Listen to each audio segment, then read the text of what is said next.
Hello, everyone, and welcome back to English in Fluency, the place where your listening skills grow stronger every single day.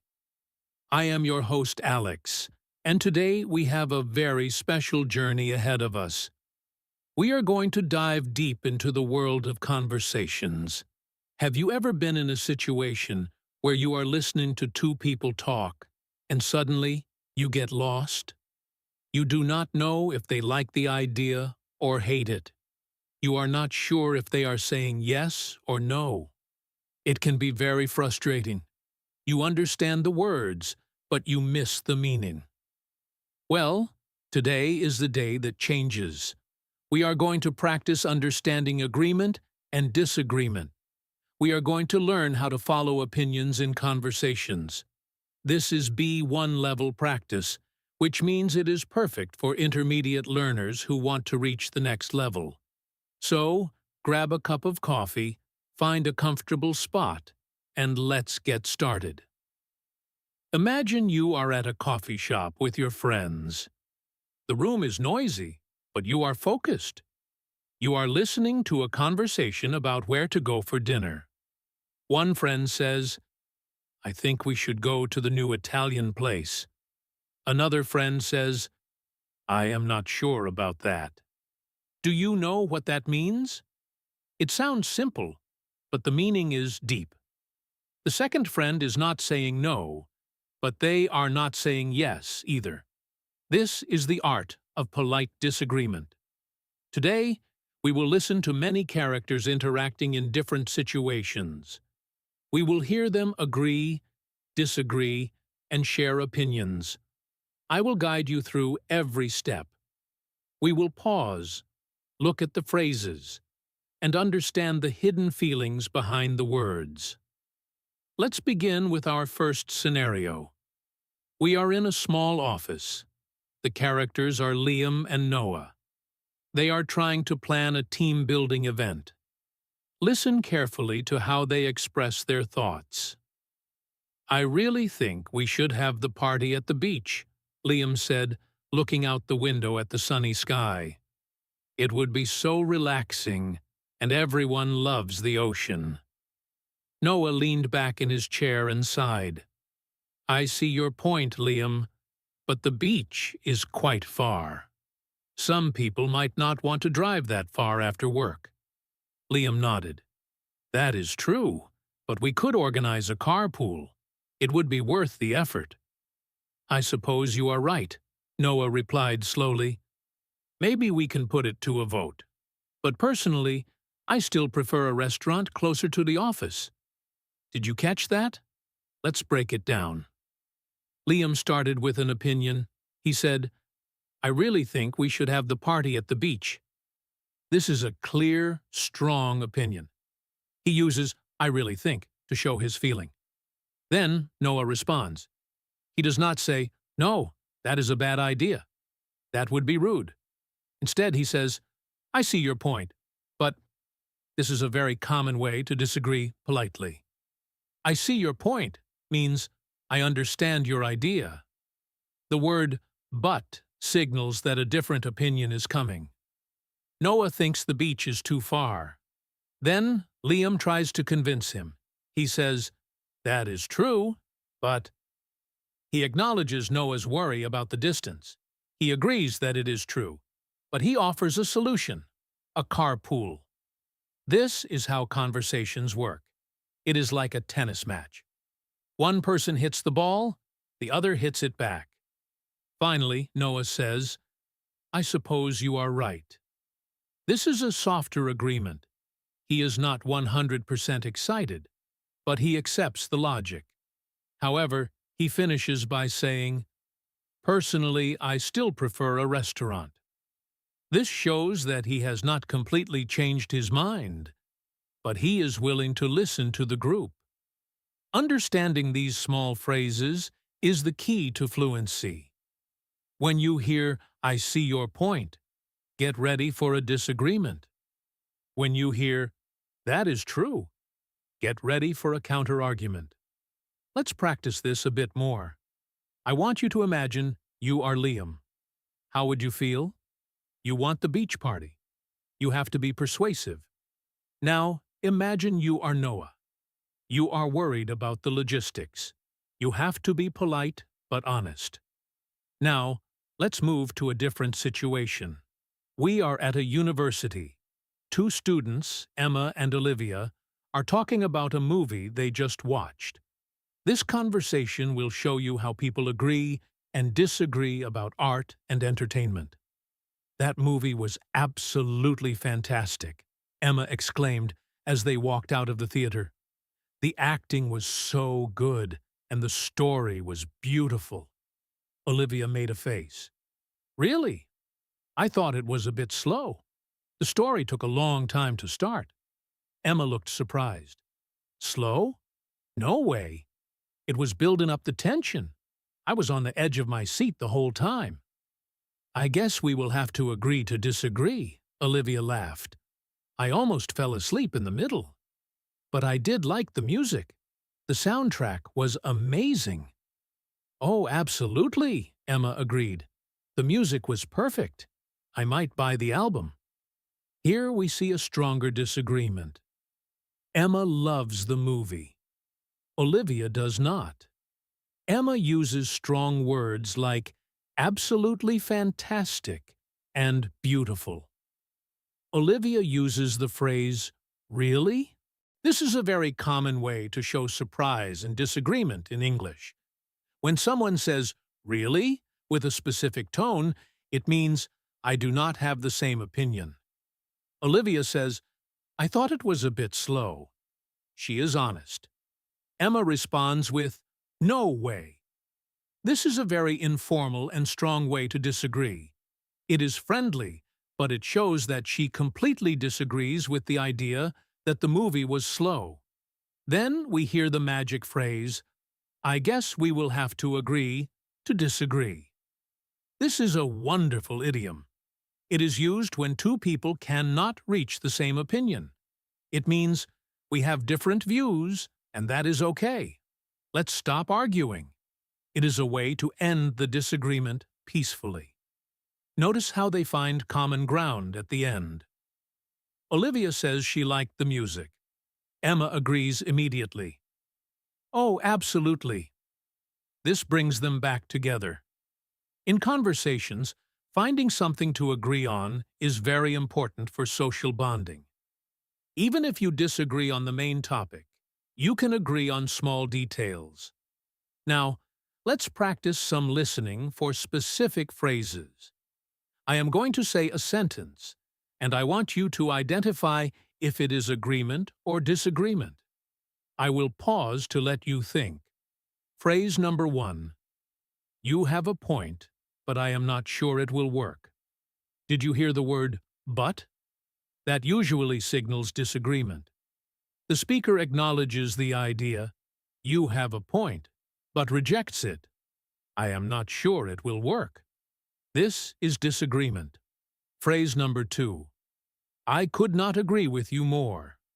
This sounds like a negative sentence because of could not, but actually, it means 100% agreement. It means, I agree completely. This is strong agreement. Phrase number 3. I am afraid I have a different opinion. This is very polite. The phrase, I am afraid, softens the disagreement. It is a formal way to say, I disagree. Phrase number 4. Spot on. This is an informal way to say, you are exactly right. It is strong agreement. Keep these phrases in your mind. We will hear them again in our next story. Now, we are going to listen to a family discussion. This is a bit more complicated because there are 3 people. We have a father named Robert, a mother named Sophie, and their teenage son named Ethan. They are deciding on a holiday destination. Listen for the different levels of agreement. So, where should we go this summer? Robert asked, looking at the map on the table. I was thinking we could go camping in the mountains. It would be great to be in nature. Sophie smiled. That sounds lovely, Robert. The mountains are peaceful. And it is not too expensive. I think it is a great idea. Ethan, who was looking at his phone, groaned. Camping? Really? Dad, there is no internet in the mountains. I need to talk to my friends. Can't we go to a city instead? Robert shook his head. Ethan, we go on holiday to spend time together, not to look at screens. You can live without the internet for a week.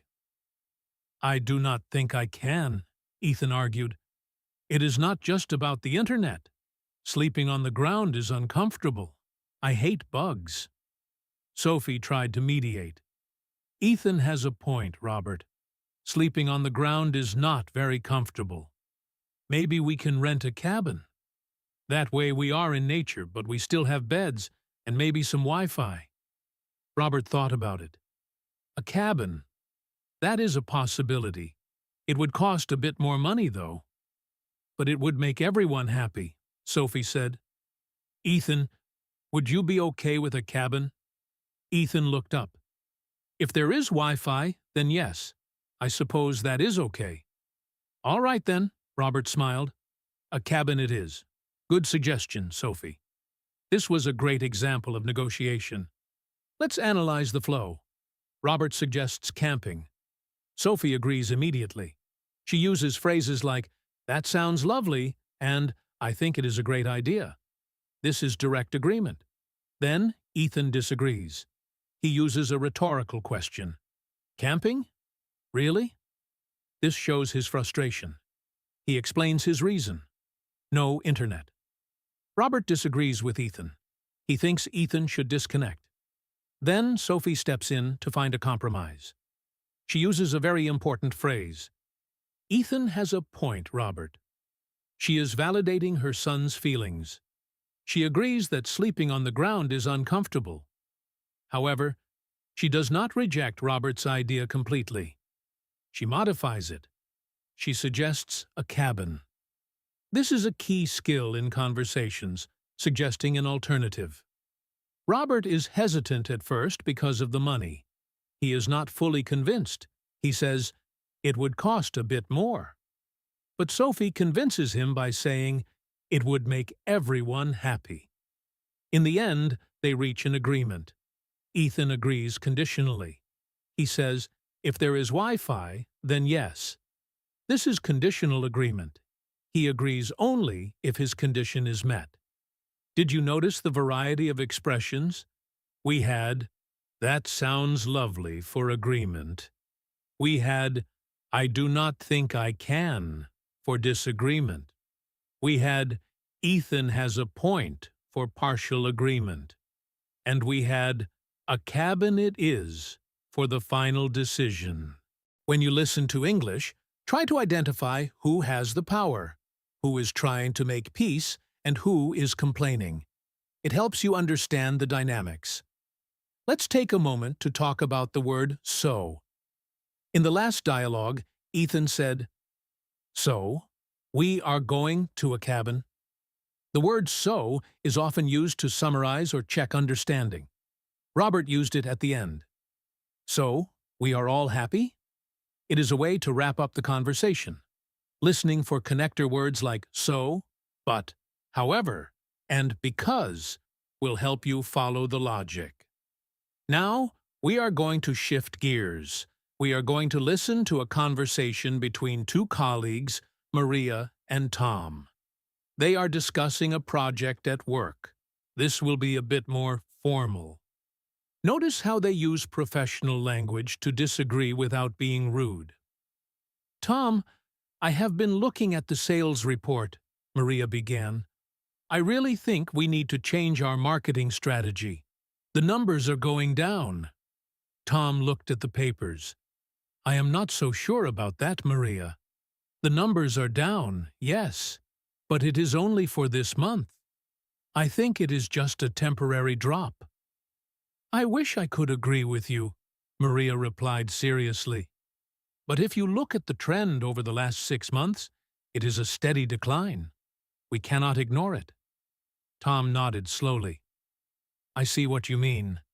It does look a bit worrying, but changing the strategy now is a big risk.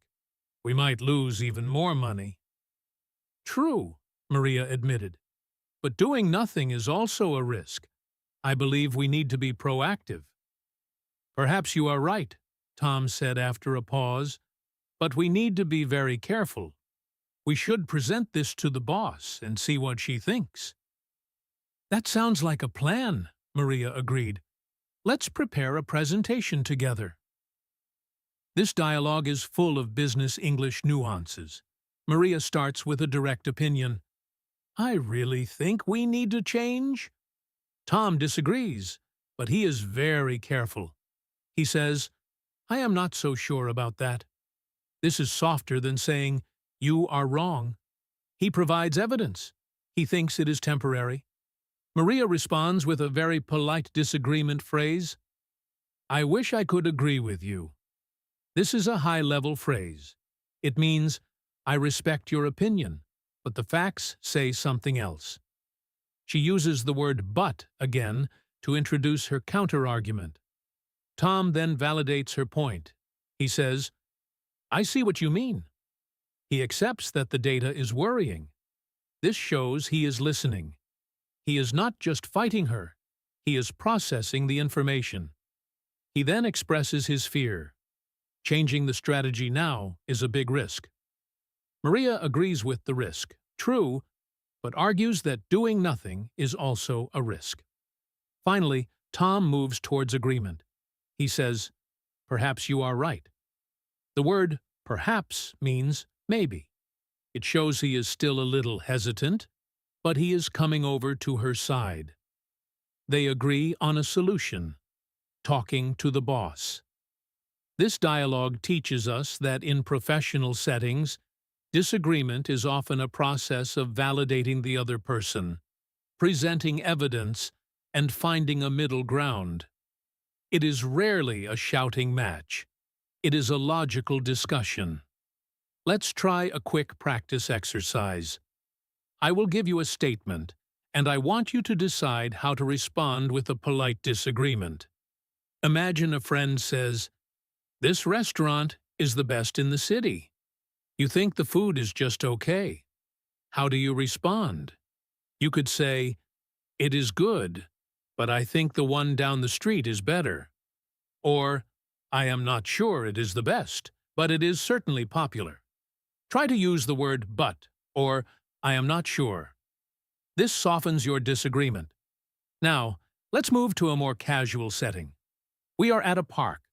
Two friends, Jake and Sam, are talking about sports. Sports conversations often involve strong opinions. Did you see the game last night? Jake asked, bouncing a basketball. The Lakers were amazing. They are definitely going to win the championship. Sam laughed. You are always optimistic, Jake. They played well, sure, but the Warriors are a stronger team. The Lakers have weak defense. Weak defense? No way, Jake shouted. They blocked so many shots. You just do not want to admit they are better than your team. Come on, be realistic, Sam replied. I like the Lakers, but you have to look at the stats. The Warriors have a better record. Stats do not tell the whole story, Jake insisted. It is about the spirit. I stand by my prediction. Lakers for the win. All right, Sam smiled. We will see. If they win, I will buy you dinner. If they lose, you buy me dinner. Deal, Jake shook his hand. This dialogue shows us how friends disagree in a fun way. Jake is very confident. He uses words like definitely and amazing. Sam challenges him. You are always optimistic. This is a comment on Jake's personality, not just the team. Sam uses sure to agree a little bit. They played well, sure, but then uses but to bring in his own opinion. Jake reacts emotionally. He says, no way, and you just do not want to admit.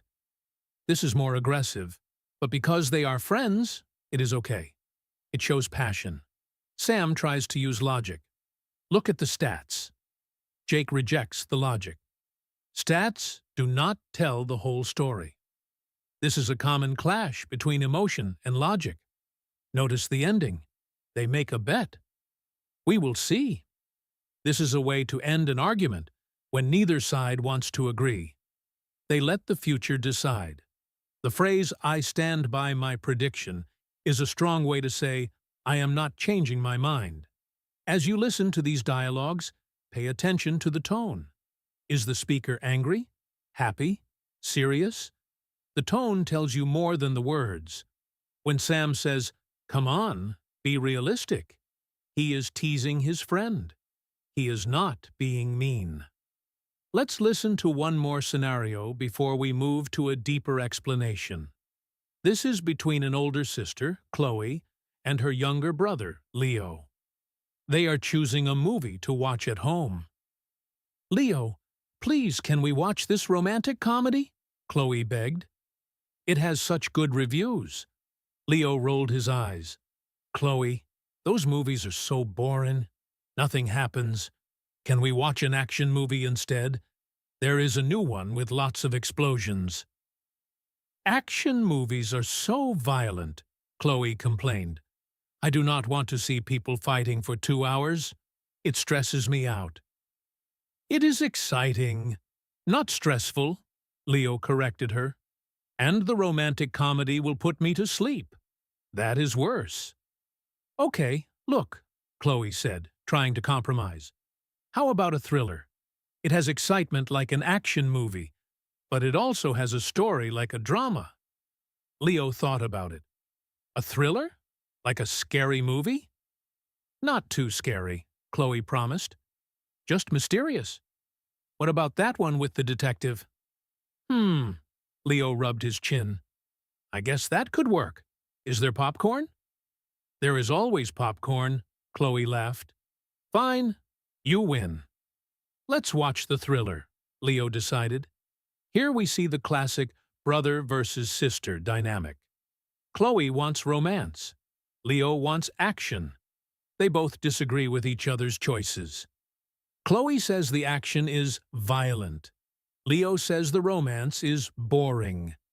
They use adjectives to express their dislike. The turning point is the compromise. Chloe suggests a different genre, a thriller. This is a mix of both. It has excitement for Leo and a story for Chloe. Leo is hesitant at first. He asks a question. Like a scary movie? He is checking if he can handle it. Chloe reassures him. Leo agrees, but he adds a condition. Is there popcorn? This is a humorous way to accept. He is saying, I agree because I get a snack. When you are listening, listen for the third option. Often, when two people disagree, a third option is the solution. If you can spot the third option, you understand the conversation perfectly. Now that we have heard several dialogues, let's focus on specific sets of phrases. I want to group them for you so you can remember them easily. I will say the phrase, and then I will explain the nuance. First, let's look at phrases for strong agreement. 1. I could not agree more. This is the strongest phrase. It means 100% agreement. 2. You are absolutely right. Use this when you want to support someone completely. 3. That is exactly what I was thinking. This shows a deep connection of minds. 4. Spot on? This is informal. It means you hit the target. Now let's look at phrases for polite or partial agreement. 1. I suppose so. This is reluctant. You agree, but you are not happy about it. 2. I guess you are right. This is similar. It sounds like you are admitting defeat in an argument. 3. You have a point there. This is partial agreement. You agree with one part of what they said, but maybe not everything. 4. That is true, but this starts as agreement and turns into disagreement. Next, phrases for polite disagreement. This is very important for B1 learners. We do not like to be rude in English. 1. I see what you mean, but this shows you listened, but you disagree. 2. I am not so sure about that. This is a soft way to say, I think you are wrong. 3. I have a different perspective. This is formal. It sounds professional. 4. Do you really think so? This questions the opinion without attacking it. Finally, phrases for strong disagreement. Be careful with these. They can sound rude if used with the wrong tone. 1. I completely disagree. This is very direct. 2. No way. This is very informal and strong. 3. You must be joking. This means the idea is so bad or strange, it sounds like a joke. 4. That is ridiculous. This is aggressive.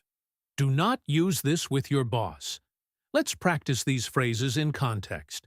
I will give you a situation, and I will say a phrase. You decide if it is appropriate. Situation. Your boss suggests a new idea that will make you work on weekends. If you say, that is ridiculous, you might get fired. It is too strong. If you say, I am not so sure that is the best approach, it is polite and professional. You disagree without being disrespectful. Situation. Your friend says the new ice cream shop is delicious. If you say, I could not agree more, it shows you love it too. If you say, I suppose so, it sounds like you do not really like ice cream. It might confuse your friend. Choosing the right phrase is about understanding the relationship and the emotion. Let's go back to a story. We are going to listen to a longer, more complex conversation. This time, we have 4 people. Their names are Grace, Henry, Isabella, and Jack. They are planning a surprise birthday party for their friend, Lucy. This will test your ability to follow multiple opinions. Okay, everyone, listen up, Grace started. We need to plan Lucy's party. I think we should do it at the bowling alley. She loves bowling. Henry shook his head immediately. No, Grace. She likes bowling, yes, but she goes there every week. It is not a surprise. It is too normal. I agree with Henry, Isabella chimed in. A surprise should be something new, something she has never done before. Like what? Grace asked, sounding a bit defensive. Do you have a better idea? Actually, I do, Isabella said. What about a pottery workshop? We can make cups and plates. It is very trendy right now. Jack, who had been quiet, finally spoke. Pottery? Really? Lucy is very clumsy. She will drop the clay on the floor. It will be a disaster. Grace laughed. Jack, that is mean, but funny. You might be right. She is a bit clumsy. So, no bowling and no pottery, Henry summarized. What about a boat trip on the river? The weather is supposed to be nice. Grace looked unsure. A boat? I get seasick, Henry. I cannot go on a boat. It is Lucy's party, not yours, Grace, Henry teased. But seriously, if you are sick, you cannot enjoy it. Maybe that is not the best idea. Isabella snapped her fingers. I have it. What about a rooftop barbecue? We can cook, listen to music, and dance. It is outdoors, it is fun, and it is not dangerous for Grace or Lucy. Jack smiled. Now that sounds like a plan. Good food, good music. I am in. Henry nodded. Me too. Good job, Isabella. Grace smiled. Okay, a rooftop barbecue it is. I will bring the burgers. That was a fast-moving conversation. Did you catch all the agreements and disagreements? Let's map it out. Grace suggests bowling. Henry disagrees. He says it is too normal. Isabella agrees with Henry. She says a surprise should be new. This is an alliance. 2 people agree with each other to disagree with the third. Isabella suggests pottery. Jack disagrees. He uses humor. She is clumsy to reject the idea. Grace agrees with Jack's observation about Lucy being clumsy. This is interesting. Grace originally wanted bowling, but she agrees that Lucy is clumsy. She puts the friendship above her original idea. Henry suggests a boat. Grace disagrees because of her own health, seasick. Henry teases her. It is Lucy's party, not yours, but he accepts her objection. He realizes it is not a good idea if one person cannot enjoy it. Finally, Isabella suggests the rooftop barbecue. Jack agrees. That sounds like a plan. Henry agrees. Me too. Grace agrees. I will bring the burgers. This is a unanimous agreement. This dialogue shows how a group makes a decision. It is a process of elimination. Ideas are suggested, rejected, and modified. Key phrases used here were, I agree with Henry. Actually, I do. You might be right. And now that sounds like a plan. Listening to group discussions is harder because the speaker changes quickly. You have to track who is talking. A good tip is to focus on the names. When you hear Grace, think of her position. When you hear Henry, think of his position. Let's do a deep dive into the phrase, you have a point. We heard it earlier, but let's explore it more. It is a bridge phrase. Imagine you are in an argument. You want to win, but you also want to be fair. You say, you have a point. It validates the other person. It makes them feel heard. After you say it, you can continue with your own argument. You have a point. The movie was long, but the acting was great. It softens the blow of your disagreement. Another interesting phrase is, I never thought of it that way. This shows that someone has changed their mind or learned something new. It is a sign of growth in a conversation. If you say this to someone, they will feel very respected. Now, I want to tell a short story to practice narrative listening. This story contains many opinions. Listen for the narrator's opinion versus the character's opinions. Once upon a time, in a small village, there was a debate about the old library. The mayor, Mr. Higgins, wanted to tear it down. It is old and dangerous, he claimed. We need a new shopping center. It will bring money to the town. Many business owners agreed with him. They thought progress was more important than history. However, a young teacher named Alice disagreed violently. This building is our soul, she argued. We cannot replace history with plastic shops. The town was divided. Neighbors stopped talking to each other. One day, a famous architect visited the village. He looked at the library. In my opinion, he said, this building is a masterpiece. We can fix the structure and keep the beauty. We do not need to destroy it. The town council listened. In the end, they voted to save the library. The mayor was unhappy, but he respected the vote. In this story, we have three opinions. The mayor thinks the library is dangerous and wants money. This is a pragmatic opinion.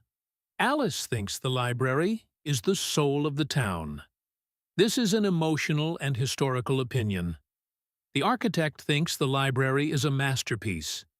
This is an expert opinion. The expert's opinion changed the outcome. This happens often in life. The person with the most knowledge often sways the group. Did you notice the phrase claimed? The narrator said he claimed instead of he said. Claimed suggests that the narrator might think the mayor is not telling the whole truth. It adds a layer of skepticism. This is an advanced listening skill, detecting the narrator's bias. Let's move to a conversation about ethics. This is a serious topic. We have two friends, Paul and Nina. They are talking about honesty. Nina, if you found a wallet with $1,000 in it, would you keep it? Paul asked curiously. Nina looked shocked. Absolutely not. I would take it to the police station. It is not my money. Really? Paul asked. Even if no one saw you? You could really use that money. It does not matter, Nina insisted. Stealing is wrong. Keeping it would be stealing. I completely disagree with that kind of behavior. I am just playing devil's advocate, Paul laughed. But imagine the person who lost it is rich. They would not miss it. That is not the point, Nina argued. It is about your own character. I could not sleep at night if I kept it. I guess you are right, Paul sighed. I would probably feel guilty too. But it is nice to dream about it. Here we see a strong clash of values. Nina has a very firm moral stance. She uses phrases like, absolutely not, and I completely disagree. She is not willing to budge. Paul is testing her. He uses the phrase, I am just playing devil's advocate. This is a fantastic idiom. It means, I am arguing a side I do not necessarily believe in, just to have an interesting discussion, or to test an idea. This allows Paul to ask controversial questions without being judged as a bad person. Nina rejects his logic. That is not the point. She redirects the conversation to the main principle, character. Finally, Paul agrees. I guess you are right. He admits he would feel guilty. The conversation moves from a hypothetical situation to a shared agreement on morality. This dialogue teaches us the phrase, devil's advocate.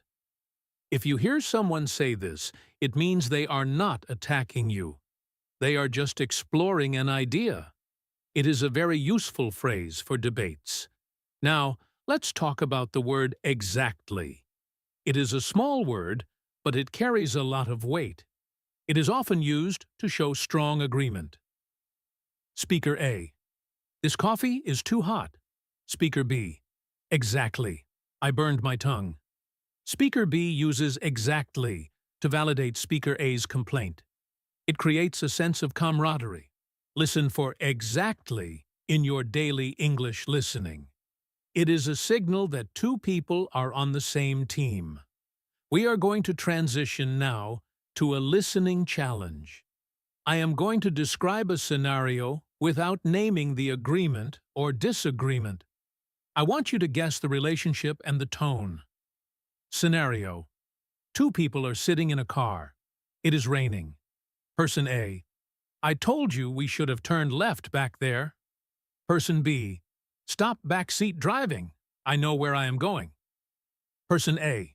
Well, clearly you do not, because we are lost. Person B. Fine, you drive then. What did you hear? This was a conflict. Person A is blaming Person B. I told you. Person B is angry and defensive. Stop backseat driving. The tone is frustrated. There is no polite disagreement here. It is direct and hostile. They are likely a couple or family members who are tired of driving. The phrase backseat driving means telling the driver what to do. This is a negative term. By identifying the anger, you understand the true meaning of the words. Let's try another scenario. Scenario: a teacher and a student. Student: I think the answer is 5. Teacher: close, but not quite. Look at step 3 again. Student: oh, I see. It is 6. Teacher: that is right. Good job. This is a mentoring dynamic. The teacher uses close, but not quite. This is a way to say, you are wrong, but you are trying hard. It is encouraging disagreement. The student responds with, oh, I see. This shows realization. The teacher finishes with, that is right, which is positive reinforcement. Comparing these two scenarios shows you how context changes the language. The same disagreement, you are wrong, is expressed as stop backseat driving in a fight and close but not quite in a classroom. We have covered a lot of ground today. We have heard friends, families, colleagues, and strangers.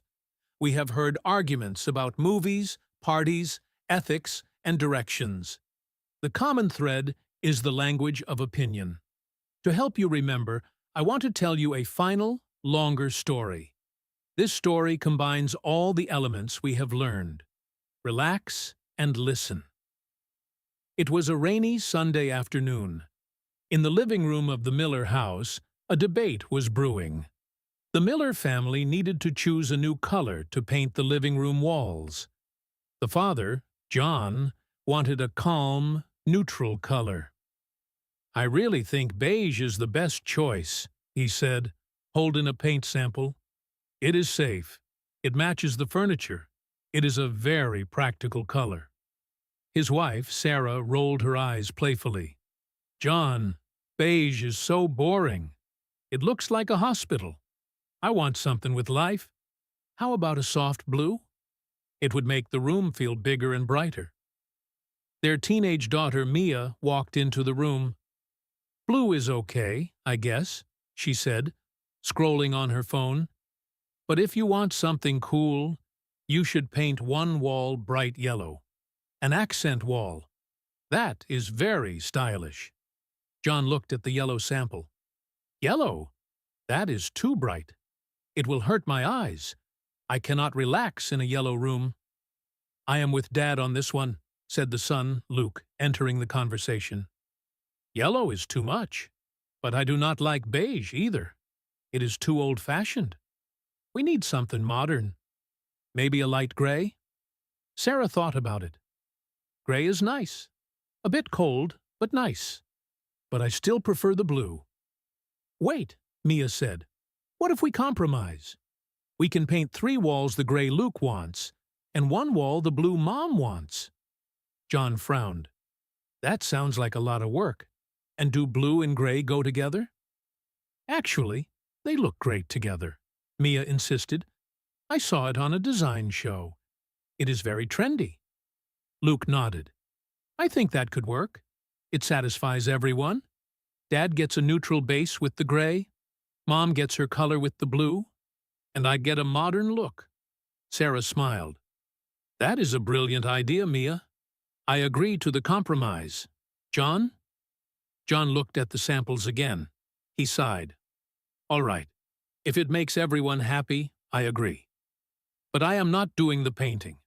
We are hiring a professional." "Deal!" everyone shouted. This story illustrates a perfect negotiation. It starts with polar opposites, beige versus blue. Then new options are introduced, yellow, gray. The disagreement is expressed with reasons. It looks like a hospital. It hurts my eyes. Finally, a compromise is reached. Notice how the alliance shifted. First, Sarah disagreed with John. Then, Luke agreed with John about the yellow, but disagreed about the beige. Mia became the mediator. She found the solution. The phrase, "I am with Dad on this one," is a great way to show alliance. It means I share his opinion.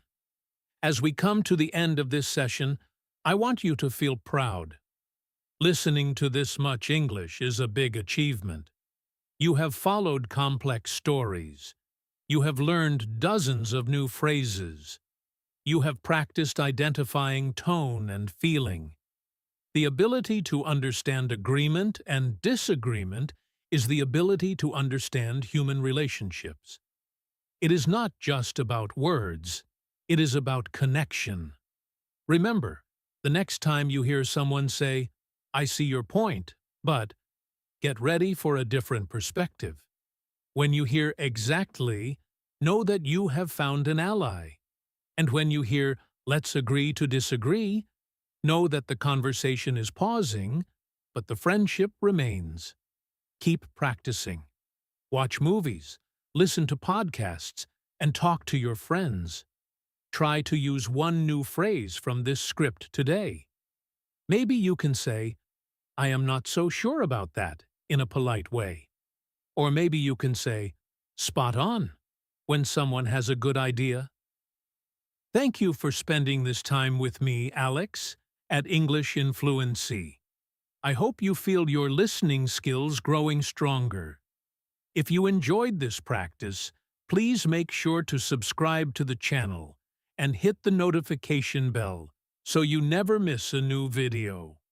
Leave a comment below telling me about a time you disagreed with a friend. How did you solve it? I love reading your stories. Until next time, keep listening, keep learning, and keep speaking with confidence. Goodbye, everyone.